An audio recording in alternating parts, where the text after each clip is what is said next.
Welcome to our Climate Wisdom Studio, live from Azerbaijan, from Baku, from the climate conference COP29. We bring together experts from science, spirituality and politics to explore in depth the unfolding climate crisis. I'm Golo Pilz and I will be tonight's moderator on transformative moments from this climate conference. This is the 5th day of the climate conference and quite a lot is going on.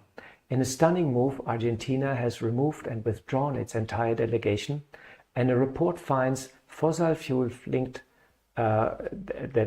delegations of almost every country at this climate conference. Studies also suggest that poor countries will need $1 trillion per year by 2030 in order to compensate for the damage and fulfill the Paris Agreement. This is a staggering amount, and it becomes obvious and it seems much easier to avoid the emissions altogether. Another report published yesterday finds that minimal progress has been done to curb global heating this year. So we have to really wait and we have to really see that in the second week this conference can deliver and really turn the tide. I'm glad to have two experts with me this evening, and hopefully we can shed more light on this rather complicated topic. Professor Husna Ahmad is the CEO of Global 2015. Welcome very much. Thank you so much. You have a faith-based international NGO and that is focused on women's rights. You are also an honorary professor at the Computer Science Department of London University, and you're an associate professor at the Department of Arts and Law at the University of Birmingham. You are an international speaker, author and thought leader focusing on faith, gender and the environment. Welcome. Thank you so much. We have also with us Maureen Goodman. You are the program director of the Brahma Kumaris in UK, and you have been to many climate change conferences, and you have been involved also in the interreligious dialogue. And you just came last week from the UN Biodiversity Conference in Colombia. Welcome, Maureen. Thank you very much. Thank you. Let us straight start with our interview. Husna, what is your personal motivation to come to this COP? And tell us a bit more about Global One and your activities here at the conference. First of all, thank you so much for inviting me. It's always an honor to come and join the Brahma Kumaris for any conversations and activities. I think as a Muslim, I'm a steward of the planet. And so it's vital that, in terms of advocacy and policy and amplifying the voices of people of faith in the climate space, it's very, very important that we're here and we're present. That is my motivation for being here. In terms of Global One 2015, we're a Muslim women-led INGO working in the Global South to empower women, give them dignity and honor in their lives, make them feel that they have a purpose in their life, which is not for us to just give handouts to them, for them to direct their lives themselves in terms of what they want, rather than from the, because I'm based in the UK, us from the global north coming and deciding what they need, for them to decide what they need and what they want and support and help them to achieve that. We work in agriculture, livelihoods, water, sanitation, hygiene, and global health. And what are you doing here at the COP? What are your activities? So the activities at the COP is very much about advocacy and awareness raising, having opportunities to speak on different panels. I was just on a panel before this meeting, which was organized by the NGO Bureau of the government of Azerbaijan, which I found very interesting because they had given a good amount of time for the NGOs to have their voice and engage with the government. Also with the Faith Pavilion, which we had, I think it was mentioned before as well. Last year in Dubai, we had the Faith Pavilion, which was a larger faith pavilion there with a lot of activities. And this time, although it's relatively smaller, it's very engaging. In terms of the type of sessions that are taking place, very focused. You know, myself and Maureen were on a session which was talking about women leadership in climate justice. You know, and that was something that is vital. We're 50% of the planet. Yeah, I feel also that the gender issue is really important. And if you see the most vulnerable are the women and the children actually from climate change, it's so important to address that issue and really support women to build up resilience and to deal with the changes which are happening. Thanks very much for sharing what you're doing. It's very encouraging. Maureen, a totally different question, but somehow a bit connected. You are vegan and you believe that simplicity is kindness. There has been quite some disturbance at the COP recently because there was no vegan or vegetarian food available. And in a surprise move, the organizer said, okay, we'll organize it. Let's see that there will be now vegetarian, vegan food available. And can you tell us a bit what motivated you to go vegan? And often vegan food is overlooked, but the global food production, if you look into it, a vegan diet is actually makes quite a lot of sense because of the carbon footprint and so on. And can a vegan diet bring significant reduction in emission and turn the tide? Share a bit your thoughts about that. Yes.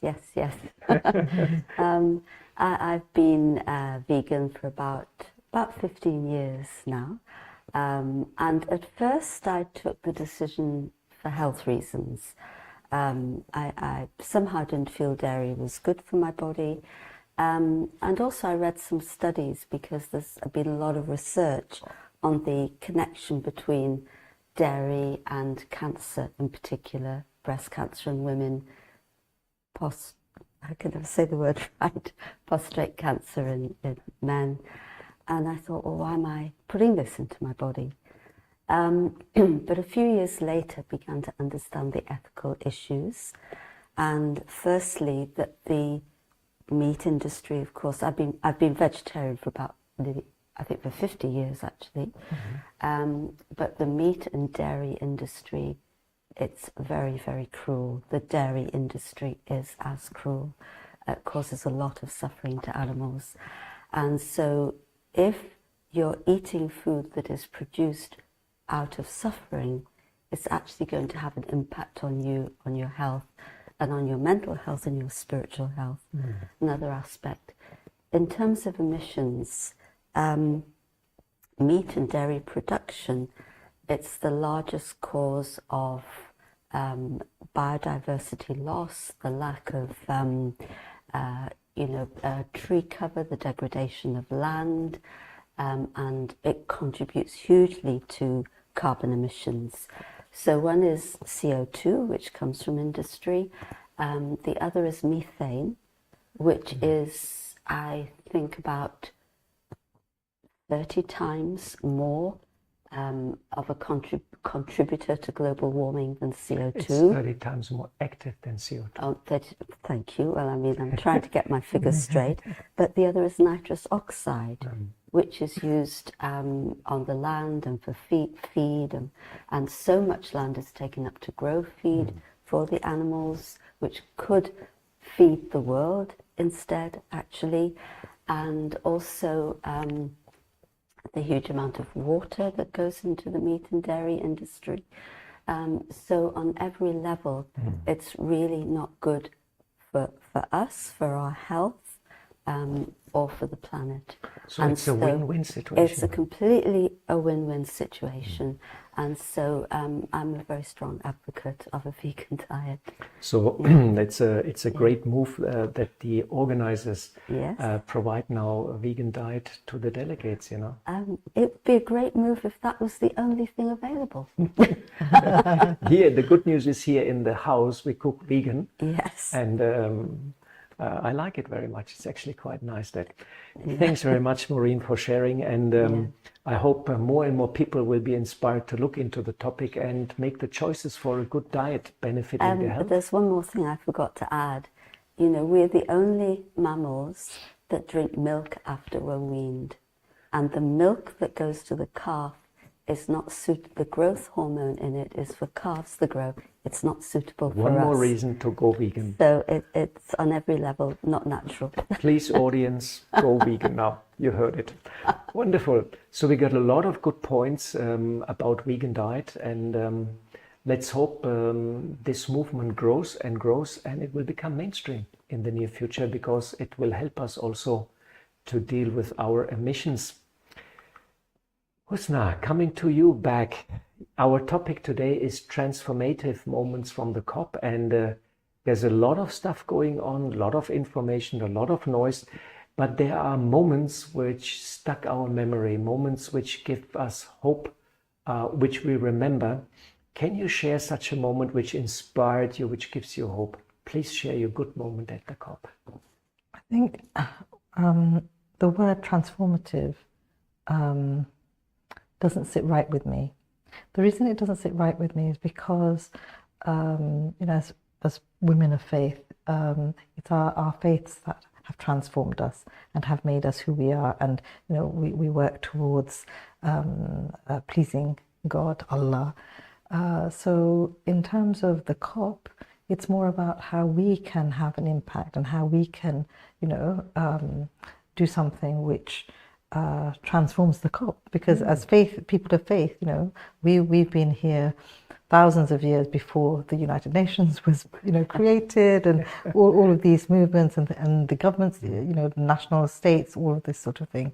So I think people of faith, we had, and we need to return to the habits and the ways that we, of conservation, of living simple lives, living lives in balance. These are the things that had maintained the planet, for thousands of years.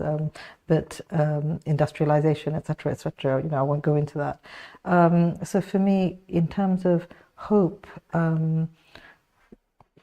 moments of hope have been moments which I have shared with my fellow people of faith, for instance, with Maureen, with others within the Faith Pavilion, encountering people.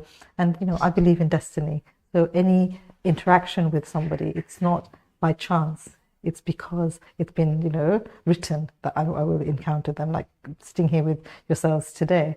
So, with the COP, the moments have been much more about the interactions which have brought joy and peace and love into my heart because of meeting somebody, or I've met them online or through for instance, Ummah for Earth is one of the organizations that I'm a part of, and that's a Muslim youth movement, which Global One is one of the founding organizations of. And so I met a couple of the people from Ummah for Earth, and it's the first time I've met them, having an immediate connection, and connectivity. I think those are the things. And you mentioned love previously, and I think love is something which is transformative and can really help and support and move things forward. So I don't think it's the COP that is transformative. It's us that bring that energy and vibrancy.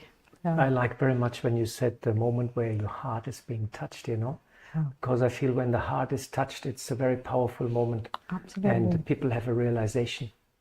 It's very deep.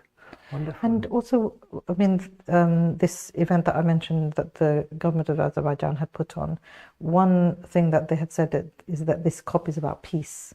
And they were saying that they're calling for a ceasefire. After that they said it's for 1 month. But, the fact that it's calling for a ceasefire, for me, that is so important. Because with all the conflict and everything that we're seeing in the world in the past 1 year, it's that's what we need. We need peace. We have a regular meditation. We meditate every morning, and we have meditation in the climate conference also, also for inner peace and for outer peace. Yes. And we had a discussion here also that peace is at the foundation also for a sensible COP process, because the nations have to trust each other. Yes. So we need good relations. A very important topic also. Thanks for sharing that and for addressing that point. Maureen, we talk as you heard about transformation. And we all know we have to change food, production, transportation sector, industry, energy, production, and so on and so on. But there's also a change within which is required. And I know the Brahma Kumaris has the slogan, as is the inside is the outside. So the inside mirrors into the outside, and the problems which we're facing in the outside are part of the problem which we're facing on the inside. Can you explain how there is the connection with the divine and how that empowers us to get a transformation of the inside and get rid of our inner negativities and free ourselves also from the trigger points? So how we can connect to the divine and how we can bring transformation of that inner world to shine to the outside world and bring transformation? It's a beautiful question, and I think you can look at our faces and know the answer. It's very important, this dimension, because God, you believe in destiny. I also believe in destiny. I believe that there is a greater divine plan, and we will see it unfold. And I have faith that there's a flourishing future ahead. But we do need to play our part, as you say. And because of this inner-outer connection, it's very obvious that something is not right within human consciousness when we see the state of the world. The first step in that transformation within is to understand our identity. And when we talk to each other, we think about, our name, our gender, our background, and so on and so forth, ethnicity. We usually attach labels to each other, and we think that that's our identity. But actually, that's the physical aspect of our identity. But there is a greater identity, which is the spiritual identity. And this is the first thing to focus on, I feel. We play many roles in life, but who's the being that's playing the role that is constant? And so this is the first step, to be aware that I'm a spiritual being, and to be aware that my original nature is peace, is love, is wisdom, is joy, is purity. Because of influence, those qualities have become hidden. But once you contemplate on them, then, and you give it time, then those qualities are released again. And you come into a different state of consciousness, a different state of being, a different identity. And in that state of peace, it's very possible to make the connection with the divine. And that connection gives us strength, gives us courage, gives us the experience of God's love. And the greatest healing power in this world is God's love. And we look at the world, a lot of healing is needed. It's a traumatized world. And we need to bring this loving energy into the world. And of course then that energy, as we heal within, we're transformed within. And negativity doesn't have an attraction to us anymore. So, what's negativity? Ego, greed, anger, etc. Well, okay, those ways of interacting, we realize are not productive on any level. Not for me, not for the people I'm interacting with, not for the community, family, the community, the society. So you come back to you have the strength to maintain the dignity of your original state of being through that connection with the divine. Great how you formulated it. So when you have this connection with the divine, you bring that inner change, and then automatically your action changes and you're compassionate with your neighbors, with your friend, with nature.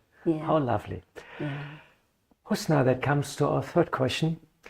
We probably crossed already several tipping points in climate, and humanity may have difficulties to get out of that dead-end road we're right now in. It seems also that we somehow lost a bit connection, the right pathway, and somehow many people lost connection with the divine. As a person of faith, can you imagine that we get some help from outside, maybe some intervention from above, or even help from God in times of this crisis? It's a very personal question, but Please share your thoughts. Thank you so much. So when it's the darkest times, the darkest moments, that's the times when people turn to God the most. For instance, when it was COVID-19, you saw a huge increase in people phoning up and trying to find, whether contacting churches or mosques or, these sort of things to get advice and turning to prayer. So I think, prayer is something which is significant. At the end of the day, for us, as myself, I'm speaking as a Muslim, as you said, from a personal point of view. As a Muslim, I have something called tawakkul, which is trust in God. So I have to trust in God that Allah has a plan for us. Similar to what you were saying, actually, Allah has a plan for us. And what we can do is, within our means, in our abilities, within our intelligence, we try and do the best that we can. So for instance, attending COP, being present, being role models, interacting with people, raising awareness, amplifying the voice of women of colour, amplifying the voice of women of faith. These are things that are within my perimeter that I'm able to do. But, I don't know what the results will be. So it's trusting in God that, trying to build a climate movement of people of faith, and bring secular organizations in as well. We also need to recognize that the faith communities don't have all the answers. We shouldn't feel that we have all the answers and we're going to be able to sort out the climate movement, climate issues. What we need to do is look at how we can work together with governments, with the private sector, with academia, together, and understand that this is one planet and we only have one planet, and we can't be thinking that, we're going to save the rich people and the poor people in the global south can just go, whatever. That sort of attitude has to go now. We need to recognize that there is discrimination, there's racial discrimination, there's gender discrimination. All of these things need to be recognized and they need to be vocalized, and that's a role, for instance, we would have and we would do. But at the end of the day, God has a plan, and that plan will come to fruition, and also because I believe that we are transient on this planet. There is an afterlife, so the time that we have on this planet, we have to try and do the best that we can. It's for us, it's like a training to be a better person, to try and be kind, give charity, support each other, look to the right for our neighbors, 40 neighbors to the right, 40 neighbors to the left, support them. If I'm eating something, say for instance, I'm eating a mango, I should try and think, has my neighbor got food? Has my, not talk about specifically the mango, but has my neighbor got the food as well? If not, I should be sharing with my neighbor. So it's that community feeling, both at the local, the national and the international, that we need to be, thinking much more about. All right. I like very much when you said having faith in God's plan, and that something beautiful will come. And hope. Yeah. We have to have hope. So it seems that people of faith are better prepared for this transition process which is ahead of us. I'm sure we would have much more to say about this topic. Yes. Alas, clock is ticking. I'm seeing our clock, And thanks very much for your inspiration and really your sharing from the heart.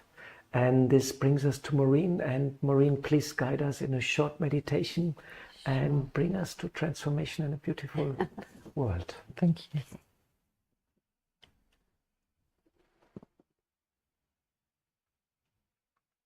Let me remember my true identity.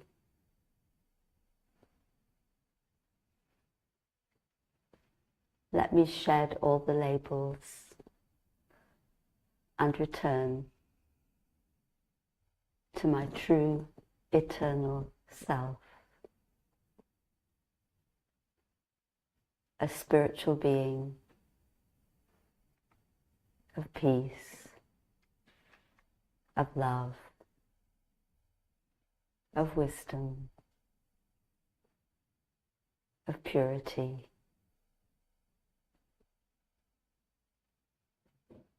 And in this awareness,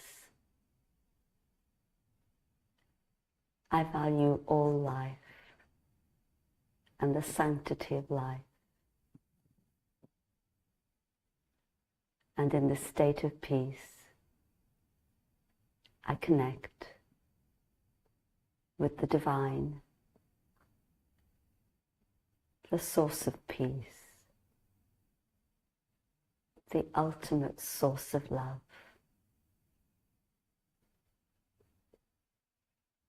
And as I experience God's love, I feel transformation happening within.